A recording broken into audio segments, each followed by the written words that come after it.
Om Shri Gurubhyo Namaha. Bhakti, devotion. Devotion sans purpose.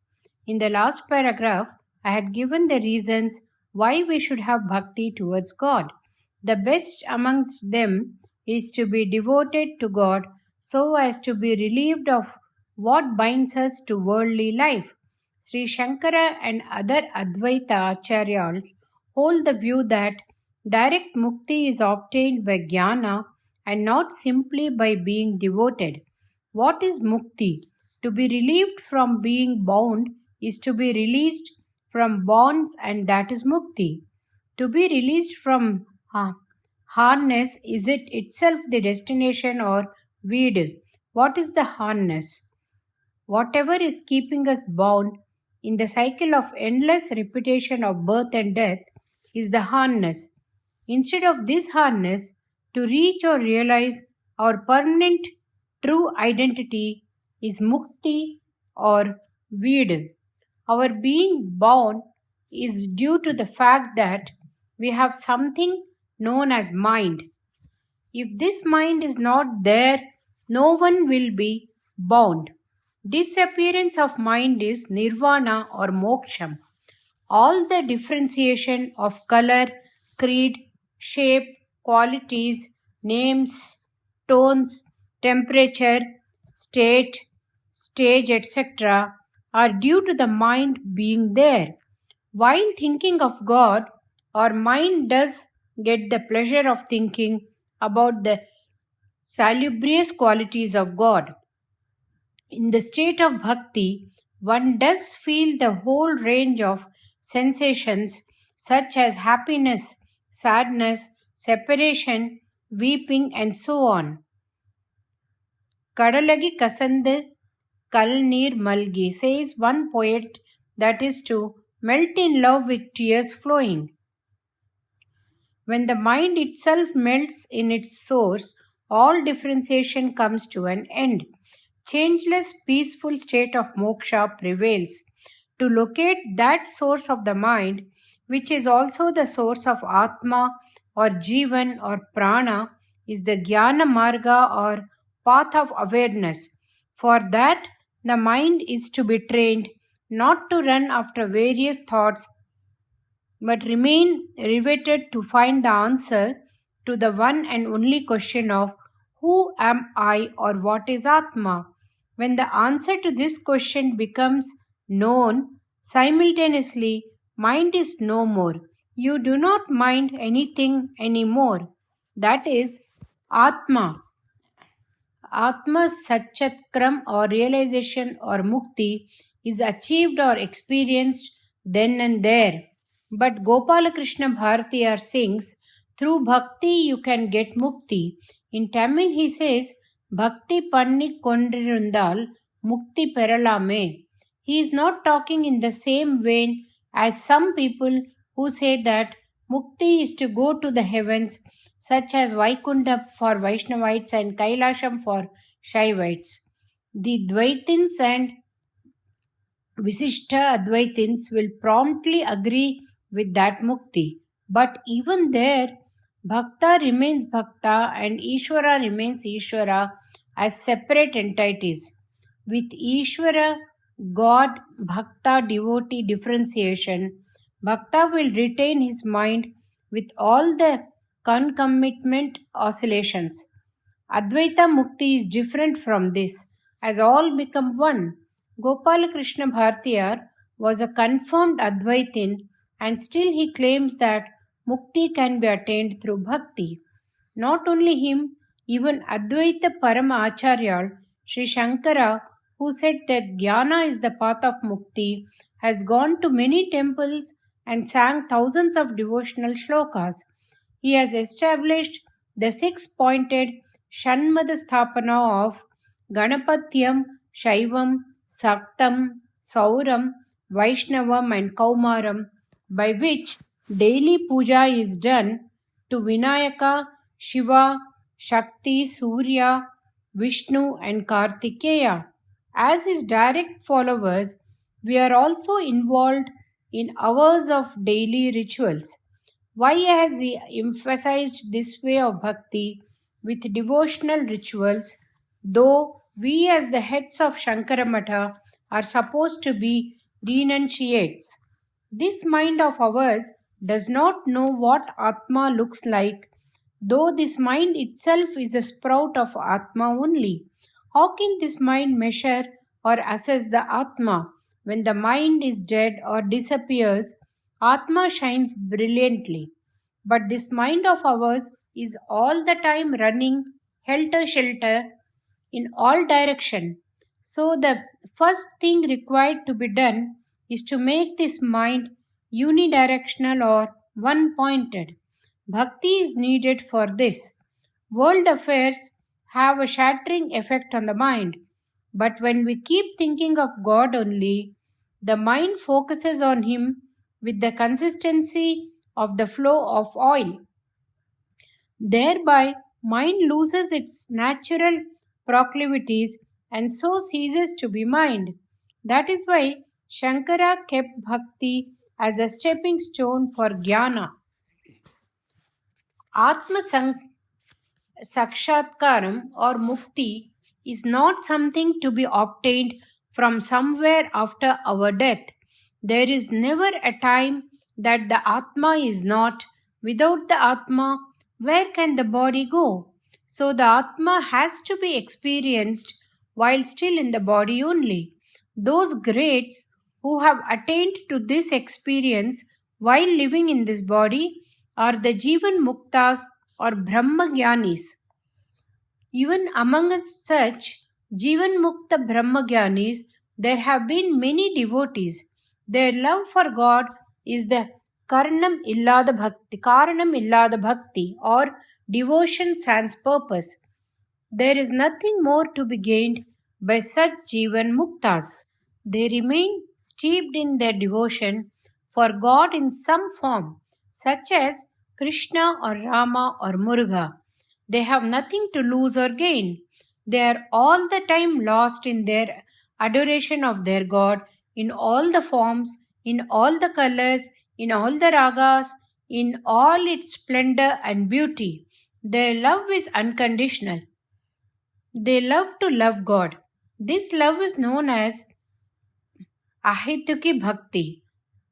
Ahaituki Bhakti Sukha, who was a born Brahmanishta, has coined this word Ahaituki Bhakti. Hetu means for so and so reason. Reasonless is Ahaituki. This is devotion after attainment. This is Bhakti after Mukti. This is love for the sake of love. Devotion prior to Mukti. There is a father.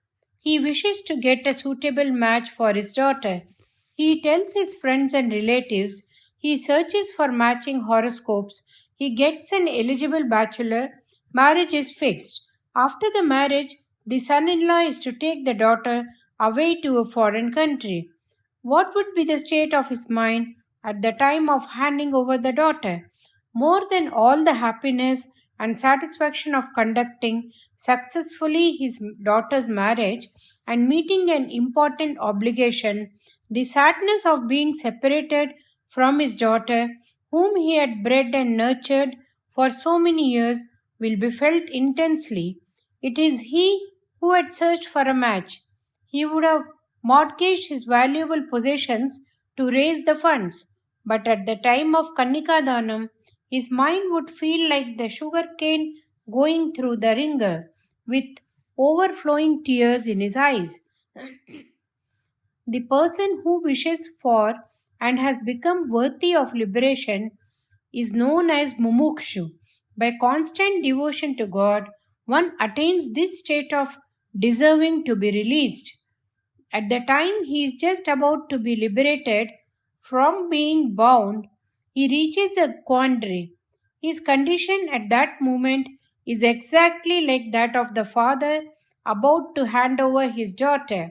Like the father who was searching for a suitable match for his daughter, this man too had been trying his level best and observing all the required anushtana in the path of devotion. By that process, his mind has been cleansed. He is on the verge of dropping his separate identity and merge totally in the divine. Like the father about to hand over his daughter, this sadhak or aspirer feels great agony as he is about to hand over himself to the divine. One poet expresses this agony by a shloka starting with the words Basmotadulana Badramastu Bhavate. What he is saying is this: the Lord God is pleased to grant me moksham. From now I do not have to apply the vibhuti ashes on my forehead. I do not have to wear the rudraksha beads. I do not have to climb the steps of the path of devotion by doing puja and japam anymore. You, sacred ashes, rudrakshamala, puja and japa, who have given me devotion and through devotion taken me so close to experiencing the bliss of divine self, I am going to be separated from you all. I am just about to be submerged in the supreme Mahamoha of Moksham. Moksham is being relieved of all moha or delusion.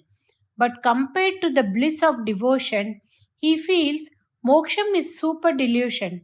There is a shloka in Krishna Karnamritam with similar sentiments. As bhakti matures, Leela Shukar finds that he is not attending to the nitya karmas of Sandhya Vandanam, Pitru Tarpanam, and Brahmayagyam. So, he is reluctantly bidding goodbye to nitya karmas. That shloka starts with the words Sandhya Vandana Badramastu Bhavate. KTSV says, of course, in the modern times, many Brahmins have willingly bid goodbye to Sandhya Vandanam and such Nitya Karma Anushtanams already, but that is another matter. Now, in the olden times, without raising questions as to why we used to do all the Nitya Karma Anushtanams, this slowly but steadily bring balance, reduces passion, anger and hate while cleansing the mind of dust, dirt and cobwebs. The mind becomes one-pointed with its own inexorable logic. Bhakti matures into jnana. We do not have to leave karma or bhakti. They will drop off on their own. Till that happens, we should continue with dogged determination and perseverances. We do not have to directly make an effort to attain jnana. Keep on at bhakti, as Gopal Krishna Bhartiyar sang, Bhakti Panni Kondrirundal Mukti Peralame. Give me to myself. A true devotee of God Parameshwara wants to do puja to his God. Then he gets a serious doubt. He asks God, Ishvara, I have a major doubt. When I pray to you, I feel somehow I am insulting you. Your feet encompass the whole world. How can I have the temerity to wash it with a spoonful of water? You are in the form of the entire universe. How stupid of me to try and clothe you with this piece of cloth. When I prostrate before you, since you are Sarva-Vyapi, meaning all permeating, wherever I extend my feet, you are there. In trying to show obeisance to you, I end up showing disrespect. So, instead of puja and upachar, I decide to say my prayers. In doing so, whatever I may say becomes an insult and affront to your omniscience.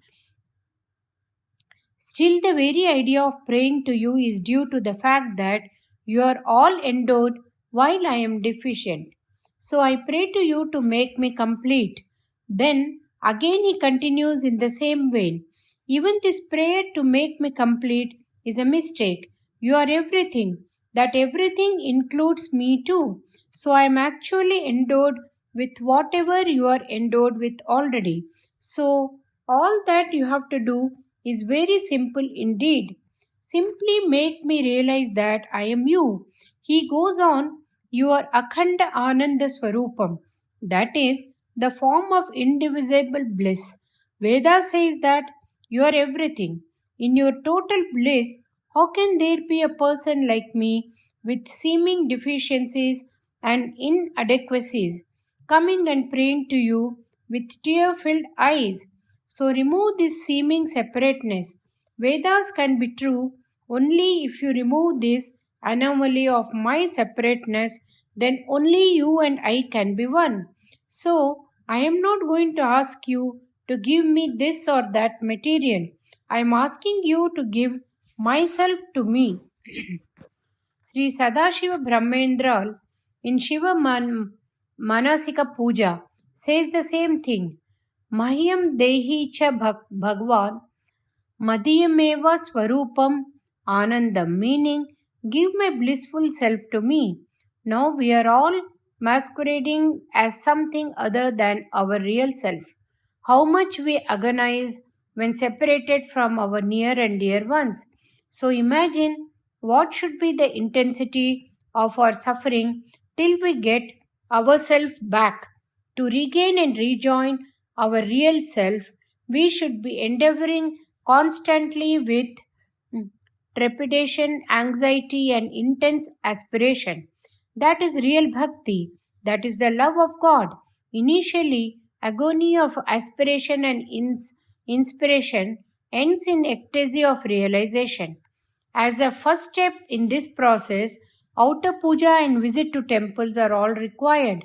People too involved in worldly affairs get acquainted with the divine inner self gradually by these measures. At this stage, we may not be able to fully realize that God is omniscient, and so not only in the puja room or in the sanctum sanctorum of the temple, but in all, including ourselves. Thinking that God is only in the main idol, even if we wipe our hands in the pillar of the temple, it is not too great a sin. We start feeling the divine presence at least in the main idol in the temple. Is it not so? This is better than the point of view of the agnostic. As we go along, we are certain to get the conviction experientially of God's immanence and omniscience. Now, KTSV adds, here I am reminded of two great ideas. Jesus Christ says, first seek the kingdom of heaven and everything else will be added unto you. Ramakrishna Parahamsa says, to start on the journey is important, even if initially you go in the wrong direction, someone will point out the right direction and you will reach the destination. So let us start with the prayer to God, give myself back to me. Definition of devotion by Shankara Bhagavad-pada. There have been many Advaitins who, having become bhaktas, experience the oneness of identity with God in essence and continue to remain devoted to God. Madhusudana Saraswati, Appaya Dikshadhar, Sadashiva Brahmendral, and Bhagwan Nama Bodhendral are some such supreme jnanis who have continued to be devoted to the Param Brahma. These people did not see any difference between the Brahman devoid of any distinguishable qualities and Ishvara with endless salubrious characteristics. Madhusudana Saraswati says, what the yogis experience as nirguna, nishkala, devoid of qualities in their dhyana, I am seeing on the sandy shores of Yamuna river playing as a flood of blue brilliance of Sri Krishna. Jnanis were aware that all the god forms were of one Brahman only. Still, they continued to remain devoted to their Ishta Devata in a particular form as Rama or Krishna or Muruga or Vinayaka. Actually, they exhibited greater love to that particular form of God, even after attaining to the Advaita experience. Adi Shankara, also known as Shankar Bhagavad Padar, who was an ocean of Advaita Jnana, sees all gods as different forms of the formless. Sri Shankara has given us a very beautiful definition of bhakti, that is devotion. in Shivananda Lahari. He has made use of 5 examples to drive home his exposition. That shloka starts Angolam Nija Bija. He says, as the Angola seed attaches itself with the mother tree, as the iron needle is attracted to the magnet, as the devoted wife remains lost to the world, in thoughts of her husband, as the creeper plant grows twiddling itself around a tree, as the river merges with the ocean to permanently submerge the mind in the feet of God is bhakti. Let me explain. There is a tree by the name Eru Arinjal.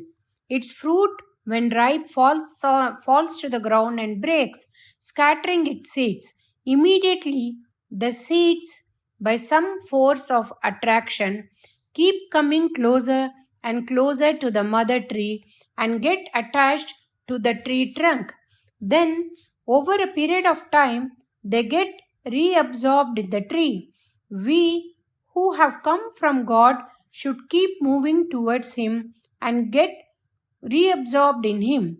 The iron needle or scraps move towards the magnet and get attached. When it does so, it gets some magnetic power of attraction. Bhakta also gets some of the salubrious qualities of God as his bhakti matures. Next is the example of the devoted wife. Such a woman's thought, speech, and actions are all revolving around her husband only. Similarly, a bhakta's thought, speech, and actions should be about God only. In the original shloka, the husband is referred to as Vibhu. It means omnipresent. By that, the poet indicates that God should be thought of as being omnipresent. Bhakta should think of God as being everywhere and as everything. Next example is that of the creeper plant. Creeper plant, which entwines itself around a tree, if moved away forcibly, in no time will regain its hold around the tree. Whatever the worldly pressures and diversions which pull our minds away, we should be steadfast in bringing it back to divinity. The fifth example is the river-ocean relationship. It is the water from the oceans that successively becomes the water vapor, collects in the sky as clouds, pours as rains, flows as rivulets, and combines to form the river. In whichever hilltop the river may start, it relentlessly flows towards the ocean and rejoins it. In doing so, it loses its name and form and merges completely with the ocean, becoming the ocean. Ocean in its turn goes forward to meet the river, as though with a welcome. That is why the water in the river, some distance inland, tastes salty. Similarly, if we are truly devoted to God, then God, who is ocean of mercy, will come forward to absorb us. Though in the initial stages, we may start praying to God for name, fame, and materials, because of His grace, we will mature into loving God for His sake. Then finally, we will dissolve into Him with no separateness whatsoever. For a successful worldly life and for experiencing the ultimate anubhava, whether through Dvaita or Visishta Dvaita or Advaita viewpoint, bhakti is a necessary prelude. Though bhakti or devotion to start with may only be a prelude, becomes an end in itself, because out of all moksha sadhanas, bhakti is the best, says Adi Shankara. Not only that, he further goes on to emphasize self-realization itself is bhakti, as he says, moksha sadhana samagriyam bhaktihi iva garesi swarupa anusandanam bhakti iti abhidiyate. Personal God. Human mentalities are as diverse as there are people in the world. Whatever be the individual idiosyncrasies, as to attract them all in the way They will respond, make them be devoted, cleanse their minds and focus their attention on the divine. God or Paramatma or whatever we may call it has come in a variety of forms as so many devatas. People from other religions make fun of Hindus by asking how many crores of gods have the Hindus got. In reality, no sensible and knowledgeable Hindu ever thinks that there is more than one God. The Vedic religion has not only come to know the fact that there is only one God, but is the only religion to have correctly homed on to the fact that every man, beast, animal, life forms, animate and inanimate, is also only God. So it has scientifically arrived at this fact that every jiva is also Paramatma. Hindu believes that the one God, out of his deep concern for his creation, comes in so many forms. KTSV adds, in the far reaches of some disciplines of science, it has been proved that the whole contains the parts and every part contains the whole. Nature, however, has many examples, such as the tree contains the seeds and the seed contains the future tree. Thus, in the principle of Advaitam is all inclusive of time and space. The one God has revealed himself to this country's greats in many forms. Those Brahmarishis have given us specific mantras and the method of praying to that particular God. If we go by the Upasana Paddhati or procedure as delineated by them, we can get that deity's grace. Whatever the deity, since intrinsically they are all one and the same Paramatma, without doubt, if we sincerely apply ourselves, the end result is the same. That is maturing and ripening to de-link from world involvement. Prior to that, they will also give the sadhaka all material benefits too. There are so many deities so as to suit individual minds and idiosyncrasies. If someone desires to approach the Supreme as a child approaches the mother, there is Ambal.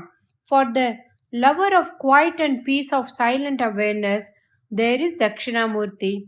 For the exuberant and playful, there is Krishna. Instead of forcing us to believe in one common inanimate God who cannot be seen or understood, it is only this personal God concept or what is called Ishta Devata Varipad makes it possible to understand the ununderstandable and make the subtle God into a tangible and personal God. Though to start with this, we assume and invoke the God in a tangible form. As we progress on the path of devotion, we ourselves will come to develop a broader outlook. We will stop having our own likes and dislikes. We will feel, why should I have a separate mindset? God's will be done. Then everything will be God's, including your God and others' God. Even when being devoted to your Ishtadevata, we should not look down as others' Ishtadevata. As your God looks after you, so do others' God look after others. When we read the various Puranas, we find encomiums of praise and adulation for a particular deity as being better than all other gods. This is known as Nahi Ninda Nyayam. The aim is not to put down other gods, but to enable us to concentrate our devotion in that particular form of God. For example, there is a line in Hanuman Chalisa, or Devata Chittana Dharye, meaning do not think of any of the other gods, since Hanuman will do the needful most sufficiently. The greats of yore viewed all deities as equal only. The great poets such as Kalidasa and Bana, without a doubt in their minds, say that it is one and the same God who reveals himself as so many. As the supreme power exhibits itself in so many forms to suit the individual requirements of the devotee, depending on how God is construed to manage the jobs of creation, sustenance, and reabsorption, assumes the roles of Brahma with Rajoguna, Vishnu with Sattvaguna, Rudra with Tamoguna, respectively. Kalidasa and Bana indicate that these three forms of one and the same power, what is applicable to them is equally applicable to all 33 crores of Devatas. So there is no meaning in fighting on the flimsy grounds of my God is great, your God is inferior. There have been fights in the past on these grounds, especially between Saivites who believe in Shiva and Vaishnavites who believe in Vishnu. Let us get the awareness that there are one and the same God. KTSV adds, let us get the awareness that Brahma, Vishnu, Shiva, and the 33 crores of Devas of Hindus, and Jesus Christ and Allah, and Buddha, and whosoever can think of a God in whatever form are all one and the same. Om Shri Mahaperiva Sharanam.